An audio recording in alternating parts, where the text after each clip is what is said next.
naman si Kim Chiu and Vice Ganda kanina sa Showtime kung saan kasama nga nila si GM Fiang.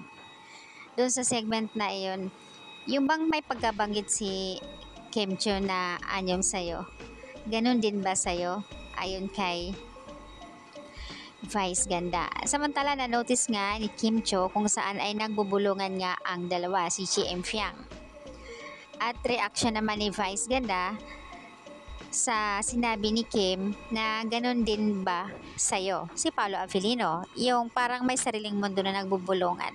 Kasi kung minsan tinatawag din ng Kim Pao na may sariling mundo sa set. Yung reaction ni Kim ay nakakatuwa as in napaindak siya. Yung reaction din ni Fiang na kinilig na makita si Kim yung tawa niya, yung ngiti niya, di ba? Nakakatuwa.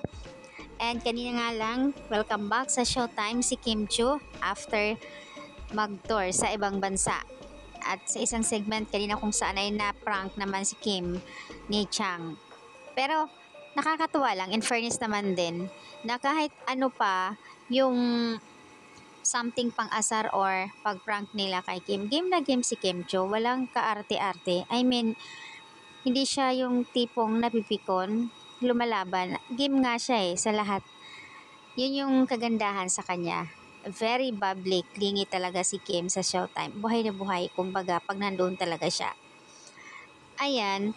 So, update kanina guys, dahil nga bumalik na nga si Kim, nakakatuwa din sila Fiang and GM. Kanina ko lang din nakita sila, as in, napaka-cute reaction ni Fiang nung kinilig si Kim, pinakangiti. Lalo na nung makita niya si Vice Ganda, yung mga reaction, mga galawan ni Vice. Yung ngiti ni Fiang, nakakatawa. As in, tuwang-tuwa siya. Tuwang-tuwa siya sa mga reactions ni Vice Ganda. Palibasa kasi, gustong-gusto din bit din ni Fiang si Vice Ganda Sabi nga niya, gusto niya makaka-work si Vice Ganda, in fairness naman. So, ayan yung update guys, kanina sa Showtime kung saan ay nagbalik na nga si Kimi